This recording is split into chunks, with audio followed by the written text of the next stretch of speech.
ఆదివారం, శుక్రవారం, బుధవారం ప్రార్థనలు జరుగుతాయి మందిరంలో. ముఖ్యంగా ఆదివారం రోజు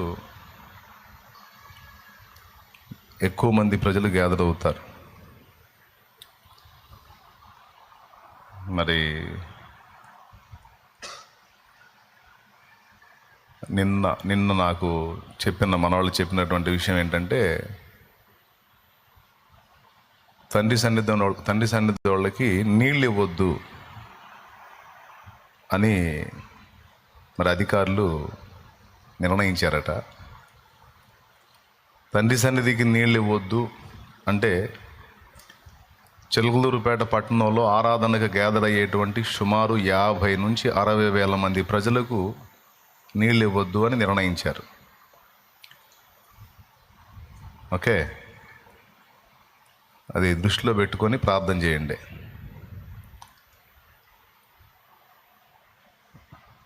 అంటే దీనికి మరి ఎవరు మాట్లాడుంటారో మీరు ఆలోచించవచ్చు. నీళ్ళు ఇవ్వద్దని ఎవరు చెప్పుంటారో మీరు ఆలోచించవచ్చు. ఏ విధంగానైనా మరి ఈ పరిచర్యను డిస్టర్బ్ చేయాలని, చిలకలూరుపేట పుణ్యక్షేత్రం కాదు, చిలకలూరుపేట సుచరిత్ర కలిగినటువంటి పట్టణం కాదు. అలాంటి స్థితిలో ఉన్న ఈ పట్టణానికి ఒక ఆశీర్వాదకరంగా, చుట్టుపక్కల దాదాపు 200 పైచిలుకు ప్రాంతాల ప్రజలకు ఒక దీవెనకరంగా, ఆంధ్ర రాష్ట్రానికి, తెలుగు ప్రజలందరికీ కూడా ఆశీర్వాదకరంగా ఈ పరిచర్యను దేవుడు ఆశీర్వదించాడు. ఇది ఒక పట్టణానికి, ఒక నియోజకవర్గానికి చెందిన పరిచర్య కాదు. ఇప్పటికే దాదాపు 250 నుంచి 300 ప్రాంతాలకు ఈ పరిచర్య విస్తరించింది. మరి ఏదో ఒక విధంగా స్ట్రగుల్ చేయాలని, కాసేపు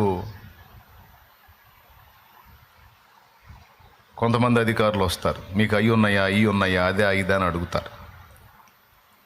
కాసేపు ఇంకొకళ్ళు వస్తారు, మీరు అది ఎట్లా చేశారు, ఇది ఎట్లా చేశారని అడుగుతారు.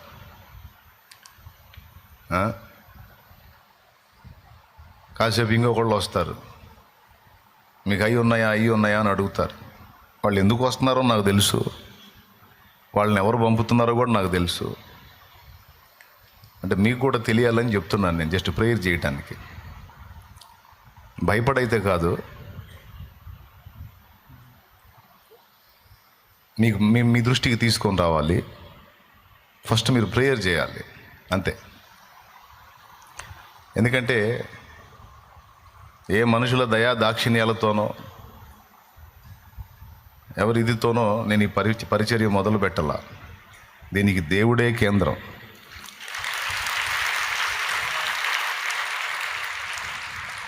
దేవుడే కేంద్రం, దేవుడే ఆధారం. ఎవరి అధికారాలు వాళ్ళ అధికారాల్లో వాళ్ళు ఉన్నప్పుడు మరి వాళ్ళ మెయింటైన్ వాళ్ళు చేయాలి కదా. వాళ్ళకున్న అవకాశం మీద వాళ్ళు వినియోగించుకొని వాళ్ళు చేయాల్సినవి వాళ్ళు చేయాలి కదా.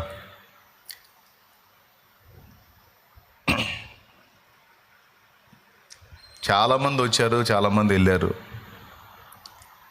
వచ్చిన వాళ్ళందరూ పెద్ద పెద్ద వాగ్దానాలు చేశారు. చివరికి అందరూ ఒత్తిడే కలిగించారు. ఈ పార్టీ ఆ పార్టీ అని లేదు, అందరూ ఇబ్బంది పెట్టారు. గతించిన ప్రభుత్వంలో కూడా ఇబ్బందులు ఉన్నాయి. ప్రార్థనా తోటకు వస్తారు అధికారులు, ల్యాండ్ కన్వర్షన్ ఉందా అంటారు. అప్పుడు కూడా ఎవరికి తగ్గే వాళ్ళు చేశారు. ఫస్ట్ నుంచి ఈ విధమైన ఒత్తిళ్ళు ఎదుర్కొంటానే వస్తున్నా. ఇప్పుడు లేటెస్ట్గా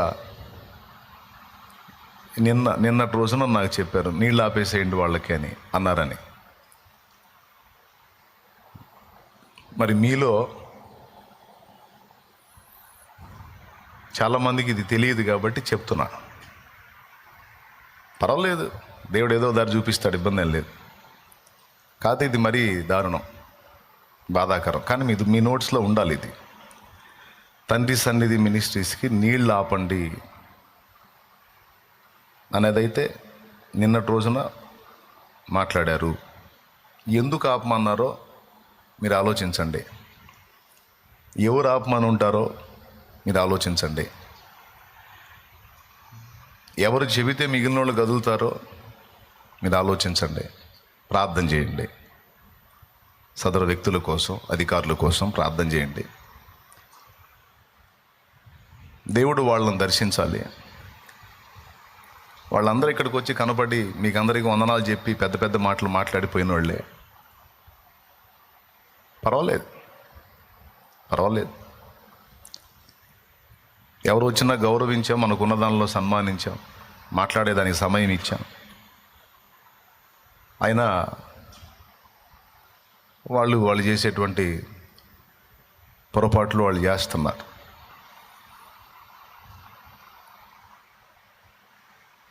దేవుడు వాళ్ళని దర్శించుగాక. ఆమేన్. దేవుడు మనకు కావలసిన సమస్త విషయాల్లో ఆయన హస్తం తోడుగా ఉంచి, సమస్త విషయాల్లో తన బలమైన బాహువు చాపి మనకు న్యాయము తీర్చునుగాక. ఆమేన్. మనకు వ్యతిరేకంగా ఉన్న వారిని సైతం మనకు అనుకూలంగా ఆయన మార్చగల దేవుడు. కొంతమంది అనుకుంటున్నారు ఏదో చేయగలం, ఏదో ఇబ్బంది పెట్టగలం అని. అది ఎవరి వల్ల కాదు. తండ్రి సన్నిధి మినిస్ట్రీస్ అనేది ఒక నియోజకవర్గానికి చెందింది కాదు, ఇది రాష్ట్రానికి చెందిన పరిచర్య. అయిపోయింది, అలాగైపోయింది. ఏదో చిలకలూరిపేటలో ఒక మారుమూల ఉందలే అనుకుంటున్నారు, ఆడిచొచ్చులే అనుకుంటున్నారు. పర్వాలేదు. ఒక పక్క సేవకుల్ని చంపుతున్నారు, ఒక పక్క సువార్తకు వ్యతిరేకంగా పనిచేస్తున్నారు, ఒక పక్క మన హక్కుల్ని మనం వినియోగించుకోకుండా అడ్డగిస్తున్నారు. యేసు ప్రభుని దూషించిన వాళ్ళని కనీసం టచ్ కూడా చేయటల్లా. యేసు ప్రభుని ఇప్పుడు మత దూషణ చేయొద్దు, దైవ దూషణ చేయొద్దు. ఎవరి దైవం వాళ్ళకు గొప్ప, ఎవరి మతం వాళ్ళకు గొప్ప. మత దూషణ చేసిన వాడు క్రైస్తవుడైనా, ముస్లిం అయినా, హిందూ అయినా, ఎవరైనా ఎవరెవరిని తిట్టొద్దు. కానీ ఈరోజు భయంకరంగా యేసు ప్రభుని కన్న తల్లి మరియమ్మని వాళ్ళ ఇష్టం వచ్చినట్టు మాట్లాడి, సేవకుల్ని వాళ్ళ ఇష్టం వచ్చినట్టు మాట్లాడి, అచ్చంగా అదే పని కట్టుకొని ప్రచారాలు చేస్తున్న వాళ్ళని కొన్ని సంవత్సరాలుగా మనం చూస్తున్నాం. కనీసం వాళ్ళని టచ్ చేసిన నాదుడు లేడు. ఎందుకురా మీరు అట్లా దూషిస్తున్నారు, ఎందుకు మీరు ఇలా చేస్తున్నారని వాళ్ళని ప్రశ్నించిన అధికారులు లేరు. వాళ్ళని కట్టడి చేయడానికి ఎవ్వరూ ప్రయత్నం చేయలేదు. చెయ్యకపోగా ఇంకా వాళ్ళకి వెన్నుదన్నుగా ఉండి, వాళ్ళకి ఎలాంటి ఇబ్బందులు రాకుండా చక్కగా చూసుకుంటా, ఇట్లాగా అభివృద్ధి చెందుతున్నటువంటి పరిచర్యలకి అడ్డంకులు కలిగించి కొన్ని రకాల ఇబ్బందులు పెట్టి ఏదో అణచాలనే ప్రయత్నం. కానీ ఒకటి మాత్రం ఖచ్చితంగా చెప్పగలను, అది ఒక తండ్రి సన్నిధి పరిచర్యకే కాదు, యావత్ క్రైస్తవ సంఘానికి ఉన్న లక్షణం ఏంటంటే, ఎప్పుడైతే పరిచర్యలకు ఒత్తిడి ఎదురైద్దో, ఎప్పుడైతే ప్రతికూలత ఎదురైద్దో, అప్పుడు మరి తీవ్రంగా పరిచర్య విస్తరించిద్ది. ప్రారంభం నుండి క్రైస్తవ సంఘానికి ఉన్న లక్షణం అది. క్రైస్తవ సంఘం విస్తరించొద్దంటే దాని జోలికి ఎవడు పోవద్దు. అప్పుడు ఎక్కడేసిన గొంగడు అక్కడన్నట్టు అక్కడ కూర్చుంటుంది. దాని జోలికి ఎవడన్నా పోయి దానికి ఏదన్నా ఒత్తిడి కలిగించడానికి ప్రయత్నం చేస్తే అది ఇంకా దావాలన్నమే వ్యాపిస్తుంది. దాని దగ్గర ఉన్న లక్షణం అది. కాబట్టి ఫస్ట్ ప్రైర్ చేయండి. ఇప్పుడు ఇంత చక్కని పరిచర్య జరుగుతున్నప్పుడు, చిలకలూరిపేట పట్టణానికి ఒక దీవెనకరం, తలమానికంగా దేవుని పని జరుగుతున్నప్పుడు, అన్నదానాలు జరుగుతున్నప్పుడు వారానికి ముమ్మారు అన్నదానం జరుగుతుంది ఇక్కడ. చుట్టుపక్కల ప్రాంతాల్లో చాలామంది దీనులు, అభాగ్యులు, వికలాంగులు, విధవరాండ్రు, వృద్ధులు అనేక మంది బతుకుతున్నారు, అంత కడుపు నింపుకుంటున్నారు. ఆశీర్వాదకరంగా ఉన్న పరిచర్య ఇది. కాదని ఎవడు చెప్పగలడు? చిలకలూరిపేట పట్టణంగా టోటల్ నియోజకవర్గమే కాదు, రాష్ట్రానికే దీవెనకరంగా ఉన్న పరిచర్య. మరి ఈ పరిచర్యకు అంత నీళ్ళు ఇవ్వలేని దుస్థితి, అది ఎంత దరిద్రమో చూడండి. పట్టణానికే దీవెనకరంగా, ఆశీర్వాదకరంగా ఉన్నటువంటి పరిచర్య, ప్రజలు గ్యాదర్ అవుతున్నారు. దాదాపు 50 నుంచి 60 వేల మంది ప్రజలు గ్యాదర్ అవుతున్నారు. అంత ఆహారం తింటున్నారు. ఆహారం పరిచర్య ఏర్పాటు చేస్తుంది, అన్ని నీళ్ళు ఇవ్వలేరా? మరి మిగిలిన వాళ్ళందరికీ పోతున్నాయి కదా సమృద్ధిగా. అందరికి వెళ్తున్నాయి వెళ్ళాల్సినవన్నీ. వాళ్ళ స్విమ్మింగ్ పూల్కి కూడా వెళ్తున్నాయి కదా నీళ్ళు. కాదండి, పెద్ద పెద్దోళ్ళు స్విమ్మింగ్ పూల్లకు కూడా నీళ్ళు వెళ్తున్నాయి, కానీ ఇక్కడ తాగేదానికి నీళ్ళు లేవు. ప్రార్థన చేయండి. దేవుడు ఉన్నాడుగా పైన.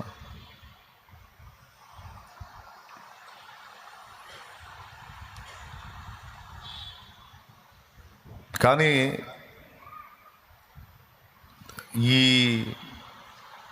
ఈసారి మాత్రం యావత్ క్రైస్తవ సంఘం అంతా కళ్ళు తెరవాల్సిన సమయం ఆసన్నమైంది. అందులో మాత్రం తిరుగులేదు. రెండవది, ఒరిజినల్ క్రైస్తవులందరూ కూడా, ఈ డూప్లికేట్ క్రైస్తవుల సంగతి చెప్పట్లా నేను. డూప్లికేట్ క్రైస్తవులు ఉంటారు. ఇక్కడ ఉన్నప్పుడు హల్లెలూయా, స్తుతి, మహిమ అని బయటికి పోయిన తర్వాత వాళ్ళ పార్టీలు, వాళ్ళ ఇష్టాలు, వాళ్ళ అభిరుచులు డూప్లికేట్ సరుకుంటాయి. ఇప్పటి వరకు నీ ఇష్టం వచ్చిన పార్టీకి నువ్వు ఓటేసావు, నీ ఇష్టం వచ్చినట్టు నువ్వు చేసావు. కానీ ఇప్పుడు జరుగుతున్న దుర్మార్గాలు కళ్ళారా చూస్తున్నారు. ఇప్పుడు ఒరిజినల్ క్రైస్తవులందరూ, నిజమైన క్రైస్తవులందరూ కూడా ఒక తాటి మీదికి రావటం, ఒక ఓటు బ్యాంకుగా మారటం, రాబోతున్నటువంటి ఎన్నికల్లో ఏ విధంగా అడుగులు ముందుకేయాలో నేనే కాదు, నాతో పాటు దైవజనులు ఇంకా చాలామంది లైన్లోకి వస్తారు. నా సహోదరులు ఇంకా చాలామంది ఉన్నారు, అంత తెర వెనుకున్నారు, వస్తారు. మొత్తం వాళ్ళు కూడా లైన్లోకి వస్తారు. ముస్లిం పక్షాన చట్టసభల్లో మాట్లాడే వ్యక్తులు ఉన్నారు. హైందవుల పక్షాన మాట్లాడే వ్యక్తులు అచ్చంగా వాళ్లే మొత్తం. క్రైస్తవుల పక్షంగా మాట్లాడే వాళ్ళు సరైనోడు ఒకడు కూడా కనపడట్లా. అక్కడ కానీ ఇక్కడ కానీ, అక్కడ పార్లమెంట్లో కానీ ఇక్కడ కానీ ఎవడు లేడు. పాపం ఎవరో ఒక ఆయన ఉన్నాడు, ఊగులాడుతున్నాడు. కానీ ఈసారి అలా జరగకూడదు. ముందే చెప్తున్నా, ఒరిజినల్ క్రైస్తవులు, డూప్లికేట్ సరుకు కాదు, ఒరిజినల్ క్రైస్తవులు. ఇక మనం ఫలానా వ్యక్తికి ఓటు చేయాలి అని సూచిస్తే అటే పడాలి ఓటు. ఖచ్చితంగా చేయాలి ఆ పని. అప్పుడు ఈ ప్రభుత్వాలకి కొంచెం మైండ్ సరిగా పనిచేసిద్ది. లేకపోతే అసలు ఆంధ్రప్రదేశ్లో కానీ తెలంగాణలో కానీ ఎంతమంది క్రైస్తవులు ఉన్నారో అర్థం కావటంలో. ఒక్కసారి చూపిస్తే అర్థమైద్ది వాళ్ళు కూడా. అప్పుడు ఎవరి హక్కులు వాళ్ళు నెరవేర్చుకోవడానికి స్వేచ్ఛ కల్పిస్తారు. మిగిలిన మతాలను గౌరవించినట్టే క్రైస్తవ్యాన్ని కూడా గౌరవిస్తారు. లేకపోతే మహా విధవతనంగా చూస్తున్నారు దీన్ని. క్రైస్తవుడు అంటే ఒక దేశద్రోహిలాగా, యేసుప్రభుని నమ్ముకున్నాడు అంటే వాడు సైకోలాగా, వాళ్ళు ఇష్టం వచ్చినట్టు. అస్సలు రెస్పెక్ట్ లేదు, గౌరవం లేదు. దేవుని కృపను బట్టి ఆ సమాలోచన జరుపుతూ ఉన్నాం. నెక్స్ట్ ఎలక్షన్ కల్లా నేను ఒక్కడనే కాదు, ఇంకా దైవజనులు చాలామంది లైన్లోకి వచ్చి ఉన్నారు. ఎవరినో ఒకళ్ళని ఎంపిక చేయటం జరుగుతుంది. వారి ద్వారా మరి ఇంకెలా ముందుకెళ్ళాలి, రాజకీయంగా కూడా ఎలా ముందుకెళ్ళాలనే ఆలోచనలు కూడా జరుగుతున్నాయి. ఖచ్చితంగా ఈసారి ఒరిజినల్ క్రైస్తవ అందరికీ చెప్తున్నా, డూప్లికేట్ వాళ్ళకి చెప్పట్లా. నిజంగా నువ్వు యేసు ప్రభుని ప్రేమిస్తే, నిజంగా నువ్వు క్రైస్తవురాలు అయితే, నిజంగా నీకు చిత్తశుద్ధి ఉంటే ఈసారిగా ఓటు నీ ఇష్టం వచ్చినట్టు వేయటం కాదు, దేవుడి చిత్త ప్రకారం నీకు ఏ సూచన వచ్చిందో ఆ సూచన ప్రకారం ఓటు పడాలి. అంతేకాదు, అవసరమైతే దీనికోసం మనకు దేవుడిచ్చినటువంటి బాధ్యత సువార్త ప్రకటన, ఆ సువార్త ప్రకటన జరగటానికి, అలాగే భారత రాజ్యాంగం మనకిచ్చిన హక్కులు మనం నెరవేర్చుకోవటానికి, ఆమరణ నిరాహార దీక్షలకైనా పూనుకొని జరుగుతున్నటువంటి దుర్మార్గాల్ని ప్రతిఘటించడానికి మనం సంఘటితమై ముందుకు రావాలి. కూర్చోవాలి, అవసరమైతే టెంట్ వేసుకొని కూర్చోవాలి. లేకపోతే వాళ్ళు ఇష్టమైపోయింది, వాళ్ళు అసలు ఎవడు పట్టించుకోవట్లా.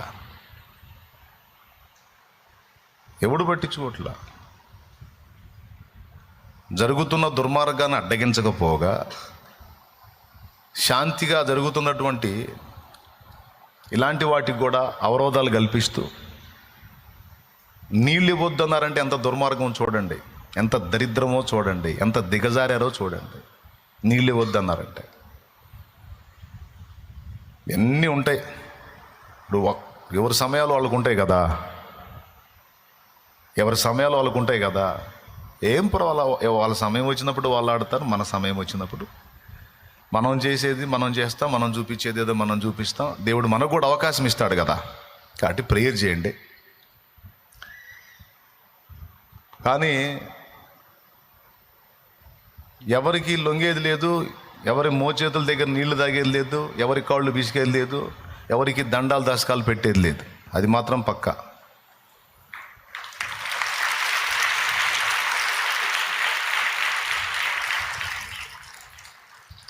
దేవునికి స్తోత్రం.